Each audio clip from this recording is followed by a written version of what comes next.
Assalamu alaikum. Alaikum salam. Good morning, sir. Good morning, sir.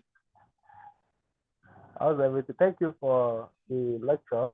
All this while, just that I was commenting in the message box that your share screen was not moving, was not sliding.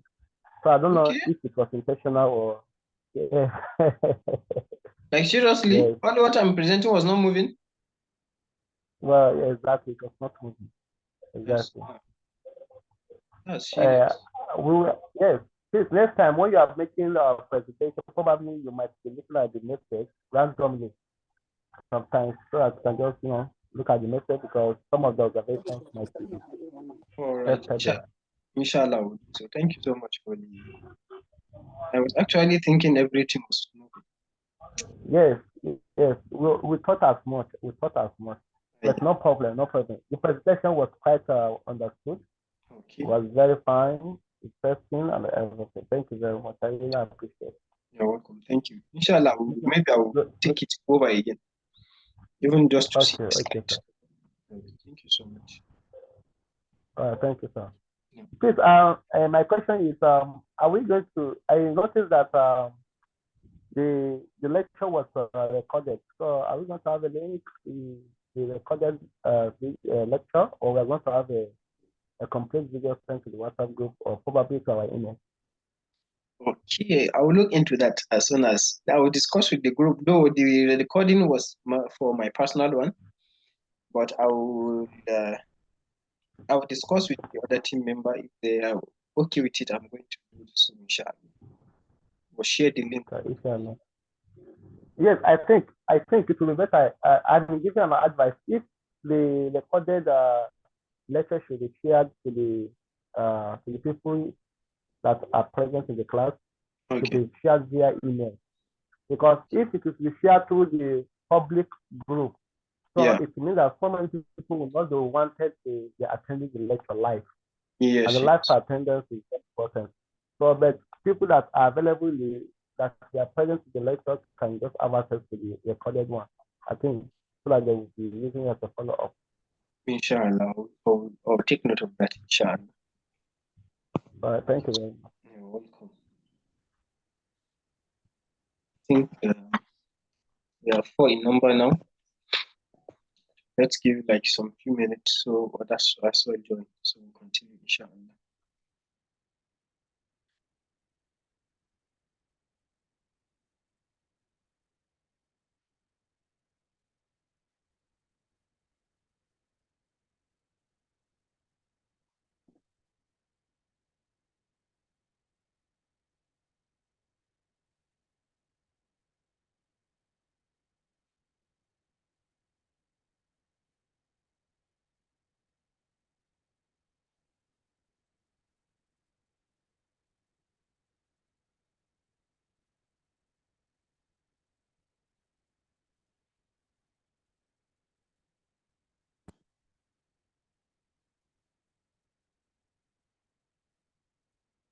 So I don't know now. Can you see my screen? Hello, are we together? Please, can you see my screen now? It's like someone complained that my screen. Yes, yes, I personally can see Yes, your sir. screen now. Okay, what of this slide? Mm-hmm. Did the slide change now? Yes, yes, yes, Yes. Okay, yes. We are now in yes. okay. Actually, I'll show. Okay, let me just take 5 minutes before others join in. So you can see this transition now. It's moving to another screen, right? Yes, from one Yes, slide sir. to another slide. Okay. Okay, this was the first thing I shared actually. Then we will now move here where I actually define the computer, the input, the output, the process, the raw data, the user, and the information. I believe everyone now knows the difference between this. Then I now come here and give the meaning of a data as a raw fact, the program as a set of instructions, then an information as what you receive as an output. So Yeah. I now Well, come here and now I then ask for the difference between data and information. Please, those who are not speaking can mute themselves. Then I now come here and I give the characteristics of computer where I talk on speed, accuracy, huge storage, and fast retrieval. Then networking capabilities. Then versatility. Then I now talk on programmable. Computer is programmable. Then I now ask that, does that mean that computer can, okay, let's discuss this. Does that mean that computer can do better, can do more than what a man can do? Can someone respond? Yeah, someone can respond on this. Based on what we discuss, does that mean that computer can do more than what man can do? Yeah, I need someone to respond to this. You can unmute yourself.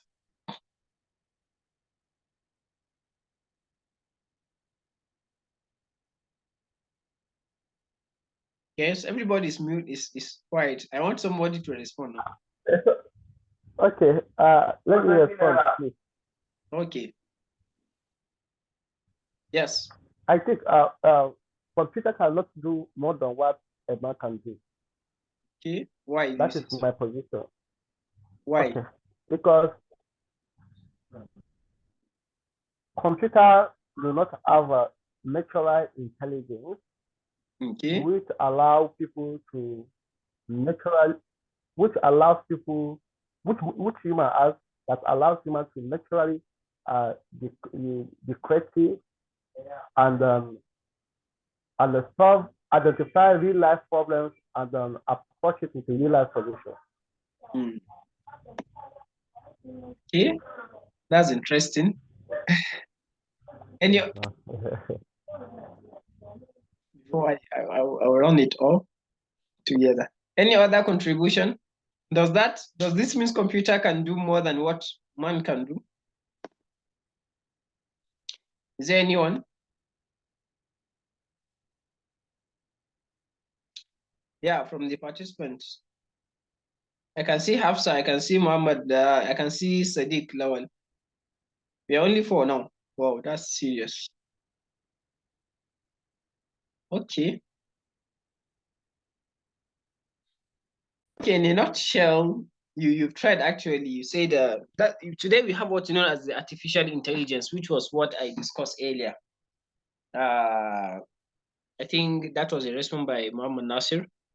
So with artificial intelligence, actually, computer can do more better and far away than what human can do. Yes, actually, computer can store, it can retrieve within a second, but you cannot.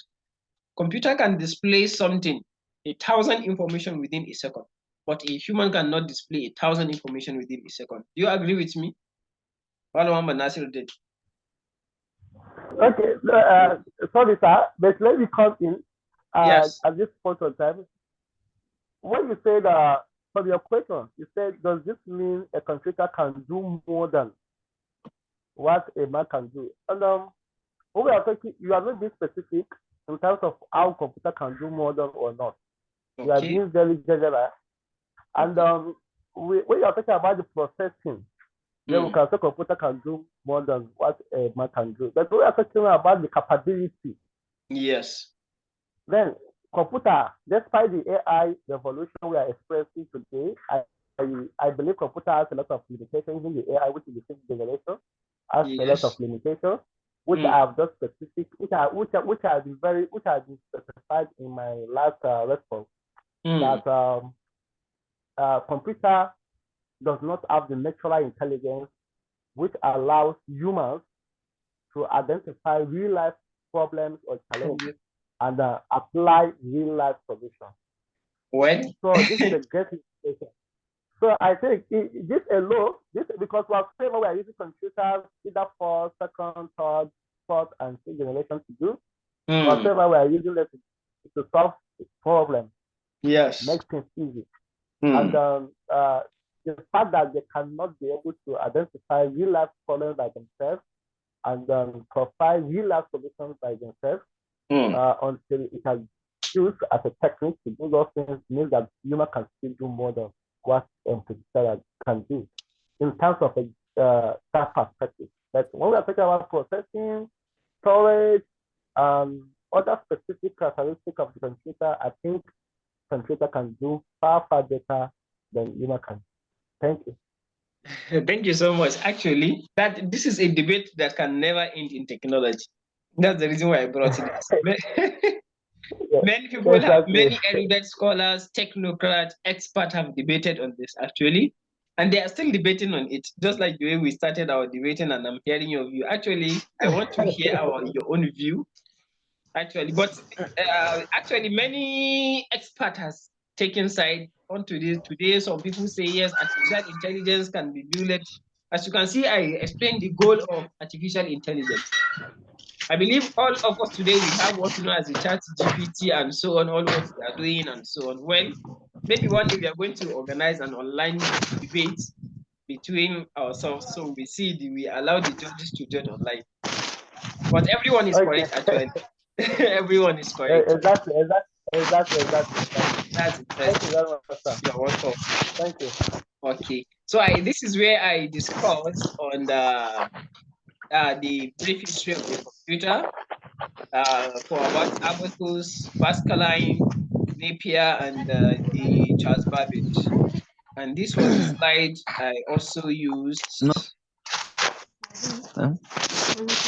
This was the slide I used. Please, some people can they can mute themselves. You can see my slide, right? Please mute yourself, please. Happy hello. Happy hello. I think I need to mute.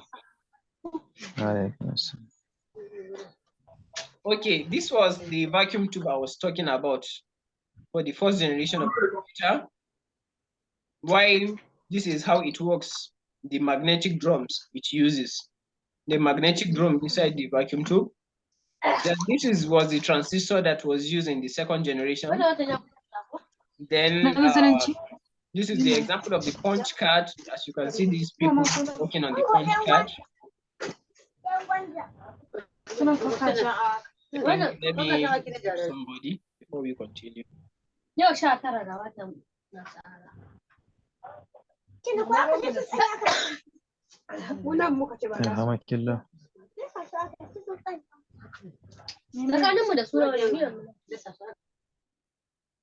Okay, this is the punch card.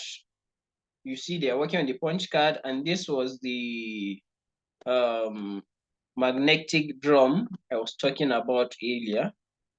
Now, sorry, the integrated circuits. Until now, many devices are still using this, but the fourth generation, it is the microprocessor. This is the microprocessor I earlier discussed. And that this is the artificial intelligence. As you can see, my small robot here is trying to understand what I'm saying. So maybe when you go to the robotics or people that are going to be specialized there. And the debate we just finished, it was this actual area where I say the goal for the fifth generation computer is to develop devices that respond to natural language input and are capable of learning and self-organization. That is why some people very soon they are going to start marrying robots. So people are going to start employing, they've even start employing robots and so on. So it's AI is very interesting, but in case of anything, just like human being can get mad and start beating you, even AI too, robot can also get mad or get misconfigured and it can misbehave and so on. So little that's the difference between natural intelligence and artificial intelligence. Human being has that natural capability of knowing what is wrong or what is right. But in case of computer, once something fails like that or so on, it can misbehave. They have many similarities, actually. It's just like human being. If he wants to eat food, he knows when he's hungry. And there are robots that immediately they understood that their battery is going down, they are going to look for any way to go and charge themselves based on the program or based on how you program them. I believe, let me stop the debate with my brother here we've been having, or the interactive session we've been having. So now we've gotten the first generation of a computer. We know what it makes use of. we said it makes use of what? The magnetic drum. Then the second generation makes use of the transistor, right? No, sorry, the first generation of computer, we said it makes use of the vacuum tube. The second generation of computer, it makes use of the, oh, I'm supposed to even ask you this question. Let me see how many people online. We have 5 people online. Okay. Sorry, who can answer this question so that first generation, second generation, third generation? Somebody's trying to say something. What do they use from what we just finished discussing? Who can tell us what first generation computer uses? First generation computer uses what? Yes, anyone with response? Please, let's respond. Abacus computer. Abacus computer. That was the first inventor. But what does the computer uses? That's what I'm asking. What does it use as its processor or as its memory? What does it use?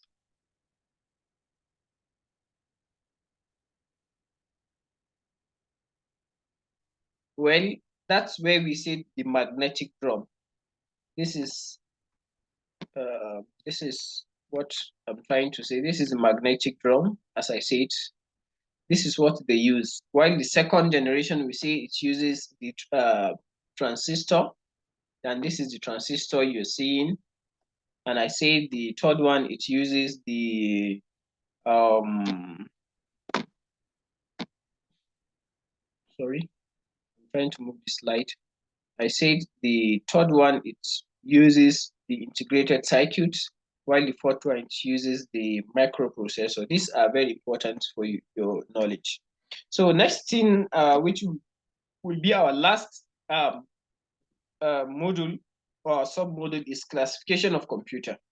What are the classification of computer? When you want to classify a computer, you can classify it differently. One of the basic ones that a computer is being classified is 3 areas. You can classify computer based on purpose, and you can classify computer based on capacity or size, and you can classify computer based on nature and type. It's just like when somebody tell you, who are you? Okay, who am I? Do you want me to respond to you in terms of education, or in terms of my locality, or in terms of my language, for example? I don't know, maybe you understand. So this is what actually the way you are going to, if you want to classify computer, you have to ask classification of computer based on what? You want my information? Okay, my information, I can be classified differently, but what purpose do you want me to be classified, on what criteria? So if it is by purpose, you can classify computer into specific and general purpose. There are some computers that are specific, and there are some computers that are for general purpose. For example, an example of a specific computer is what? Is a calculator. A calculator is a specific purpose computer because it only carries out arithmetic. An example of a specific purpose computer are our remotes. It also uses the remote we use, or the TV we use, the televisions. They're also computers because they carry out specific, they process information we give to them. So they are only to what? To show, they are only to serve as televisions. But for example, our computer, it can serve as a calculator, it can serve as a television, it can be used in hospital, it can be used in different areas. So this is an example of a general purpose computer. So this is one. While secondly, you can classify computer based on capacity and size. For example, what you are seeing here on my screen, this is one of the classification of computer by size. One, we have what you know as the supercomputers. This you can see is here, supercomputers. These are computers. These are the type of computers you are going to see possibly in very, very large companies or tech companies. For example, if you go to the IBM or you go to the data centers and so on, you are going to see very, very large computers. These are computers you are seeing. Then we also have what is known as the mainframe computers. These are the example of the mainframe computers. They are not as large. You can see they have a frame.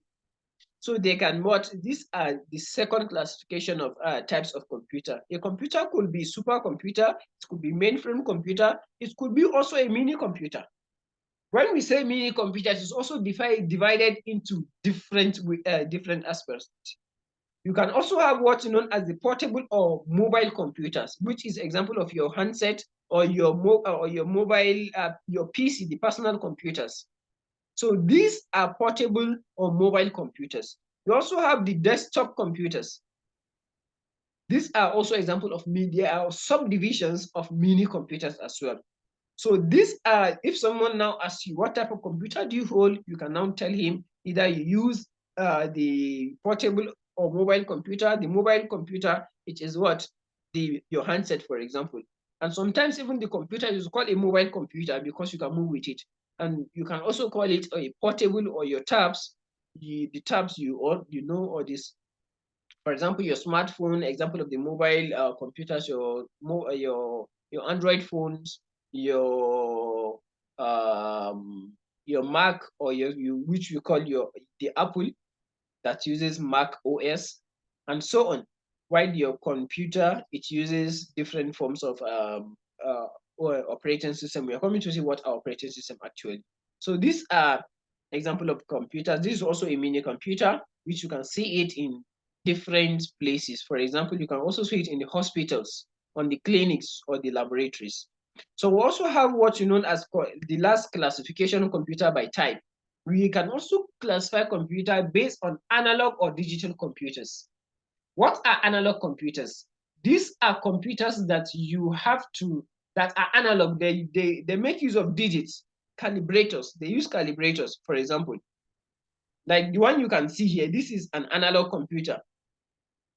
You operate it with your hand, maybe when increasing the volume or when telling it the number of sound, which sound do you choose. So you are the one that is operating it. It is not reprogrammable. This one, it is a static program. It is statically programmed from the onset by the manufacturer. This is the analog computer. And you see it is also mostly for a specific purpose use. Maybe it is used for hitting a board or it could serve as a workstation. It could also serve as for musical instruments. It can also serve as a thermometers and so on. While this digital computer, it is what you use. This digital computer can serve as the analog computer. It can serve the work of different or thousands or hundreds or tens of analog computers. So that means digital computers are more smarter than analog computers. That is why now we are in the digital era. We are no more in the analog era. Then the last one, which I did not inserted, was the hybrid computers. The hybrid computers, they are computers that can function as the digital and the analog computers. It has the functionality where if you choose to make use of the analog aspect of it, you can use it, and if you want to use the digital device, you can also use it, but it combines both the analog and the digital. So this is what we know as the classification of computer. So having gone that, let's now have a special look again. I can say, let's review. We say classification of a computer by size, by purpose, by type. By size, we say we have the supercomputers, mainframe computers, mini computer, and we also have, we can sometimes also call those our phones the microcomputers. Sorry, this one I'm supposed to give it another color. Okay. Then by purpose is one, you have the general purpose computer, then you have this special or specific purpose computer, which I've explained that. We have the analog computer and we have the digital computer and we have the hybrid computer. So I believe this is the, we can now differentiate between analog and digital computers. which type of computer can perform the job of both analog and digital, and which analog computers continuous, then what of digital computers are they? Are they continuous? These are what you're supposed to ask yourself as someone who participates in this class. And at this juncture, inshallah, we are going to stop here till when we meet in our next class, that is by next Saturday. This course is supposed to actually be finished. This basic course supposed to be finished within 4 weeks. Hopefully, we've started for the first week. In the upcoming weeks, we are going to check other modules which we are having, which inshallah we will try as much as possible to cover up all what is expected of us. So this is the basic knowledge of computer you ought to have. So at this juncture, we are going to move into the question and answer section. If you have any question, please kindly unmute yourself and ask. Anyone with a question?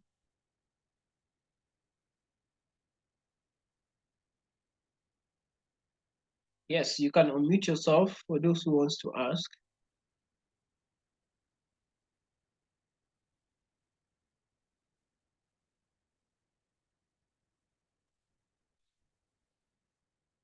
Yeah, I think we have about 5 people on the ground. Anyone with a question based on what on our today's class?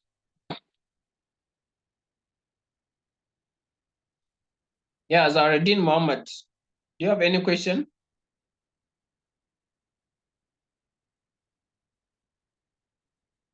Hafsat, any question? Maria, Sadiq Lawal, Zaharuddin Mohammed, Inusa, please, anyone, if you have any question or you do not understand anything, you let me know so I make clear. Yes, Zaharuddin Mohammed, you can unmute yourself. Please unmute yourself.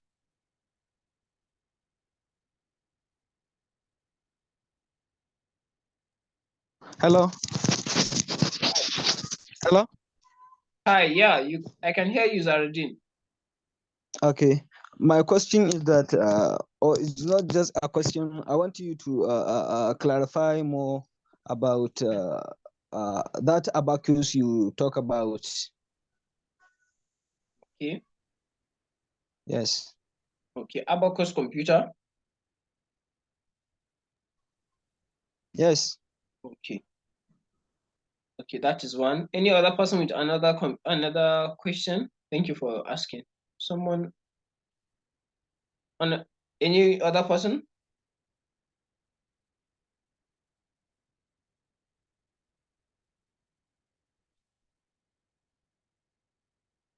Yeah.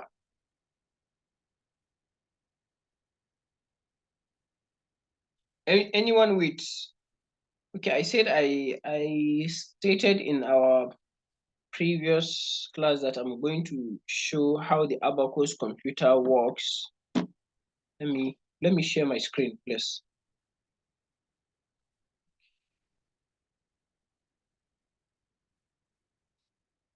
Sorry, I'm trying to share my screen, so I'm going to get to you.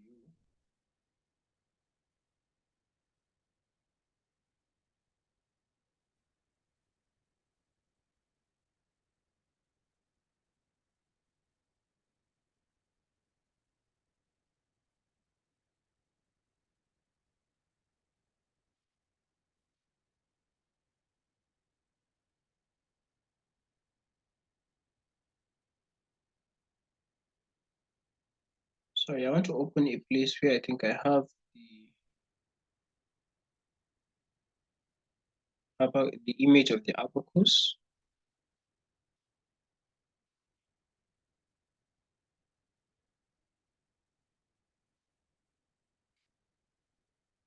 So a few moments. Try to open the document.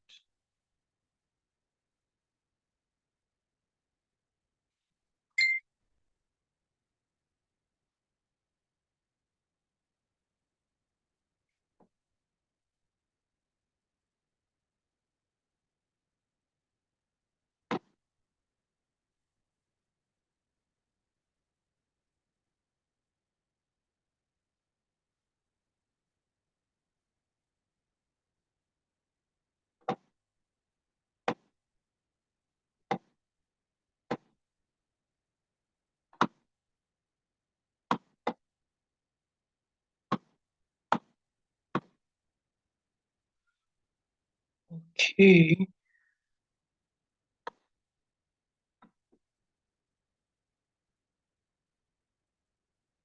Okay. I think I don't have any of that.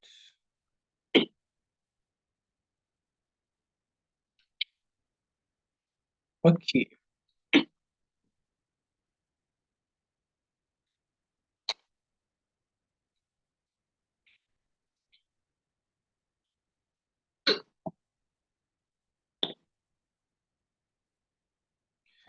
Okay.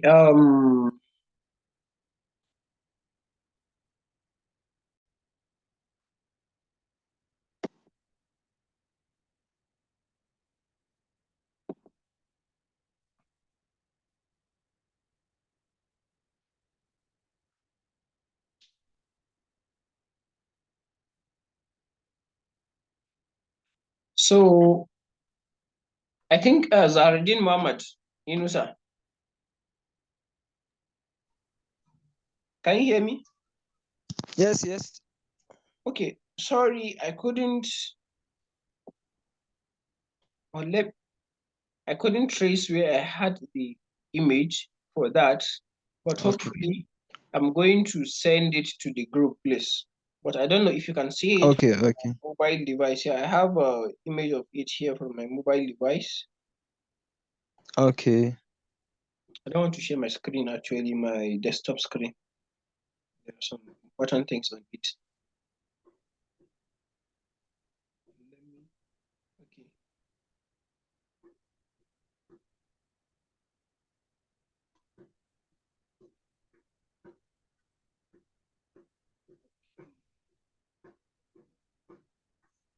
So this is how it looks like. This is for the abacus. Sorry, you can see me, right? Yes, yes. Okay, this is how it looks like. Okay, let me turn it a little. I don't know, can you see something like this? Yes, yes, yes, yes. You know this device? Yes. Yes, I come in contact with it there at, if I can remember, when I did remedial science Okay, at yes. CAST. Okay, yeah. So this is the how I the remember it. this is how it operates actually. Okay. Yes. So this is I couldn't insert the picture among the instructional aids.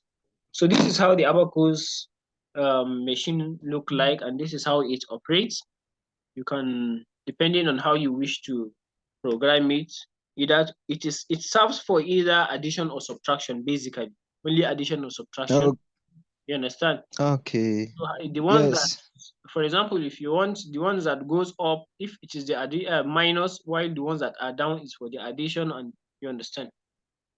So this is Yes. actually how it works. I've understood.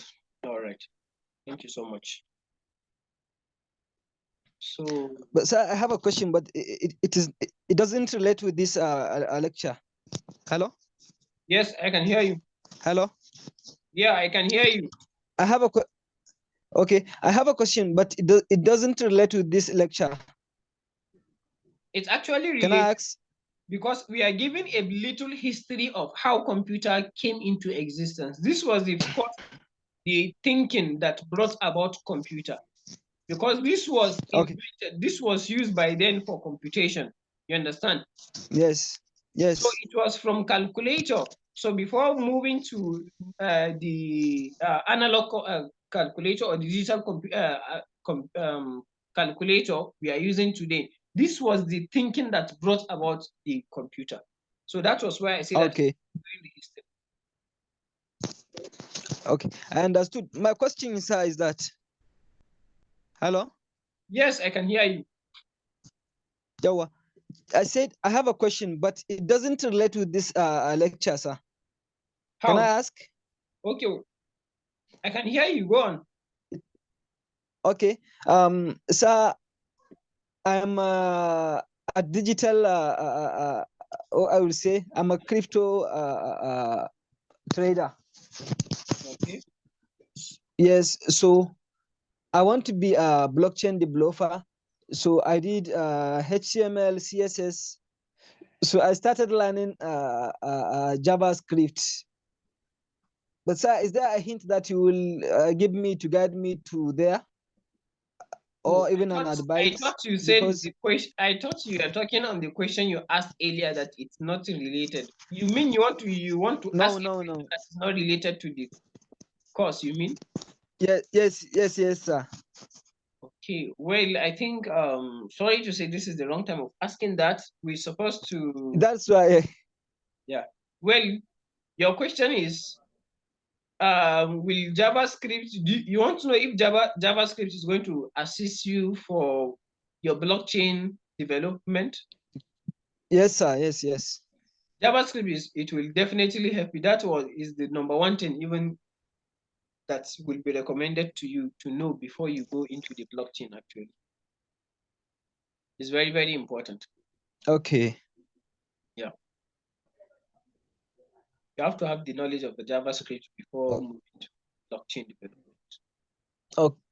Okay. Thank you, sir. Thank you so much. So, do you have any other question? I believe we don't have any other question. Hey, this is surprising. Among the class of how many, more than 100 people, even 10 people couldn't attend the class. This is actually discouraging. And this was why we were emphasizing that we have to make it paid. Because if someone pay will actually attend the class. But well, that is our people. So for those who are able to attend the class, I will encourage you that you continue attending. Inshallah, you are going to learn little or revise little with us. So at the end, inshallah, we hope to have a meaningful output.